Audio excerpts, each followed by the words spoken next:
Hello friends, welcome to my channel. তো আজকে যাচ্ছে হচ্ছে পিসি বাড়ি। তো চলো পুরো ভিডিওটা দেখতে থাকো।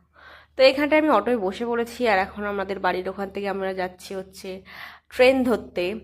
তো এখানটায় ওয়েদারটা ঠিক এরকম ছিল, জাস্ট ওয়াও। কিন্তু বৃষ্টি পড়েনি, কপাল ভালো আমার। তারপরে এখানটা আমি ট্রেনে উঠে গেছি। তো এখান থেকে আমি শিয়ালদায় নেমে যাই ট্রেন ধরার জন্য, আরেকটা আমাকে ট্রেন ধরতে হবে। তারপর এখানে একটু আমি পেট পুজো করে এলাম। তো আমি একটু স্যান্ডউইচ খেয়ে নিয়েছিলাম, কারণ সকালবেলা একদম খিদেও পেয়েছিল হালকা হালকা। তো তারপরে আমি এখান থেকে হচ্ছে আরেকটা ট্রেনে বসে পড়েছি। তো ট্রেনটা না প্রচুর লেট করছিল, মানে অনেক লেটে ছেড়েছে। তো এখান থেকে আমি চলে যাব হচ্ছে দুর্গানগর স্টেশনে। তো আমি এখানটায় পৌঁছে গেছি।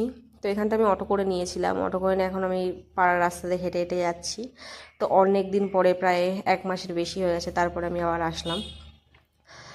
তো আমি এখানটায় চলে এসেছি। আসার পরে এখানে হলো রান্না হয়ে গেছে, আর আমি খেয়ে নিচ্ছি। এখানে হচ্ছে কচু বাটা, কচু মাছ দিয়ে তরকারি, আর ছিল একটা চচ্চড়ি। আর আমার ব্যাগের অবস্থা খুবই খারাপ ছিল, তাই জন্য আমি সব এখানে ছড়িয়ে নিয়ে সব গোছাতে বসে পড়েছি।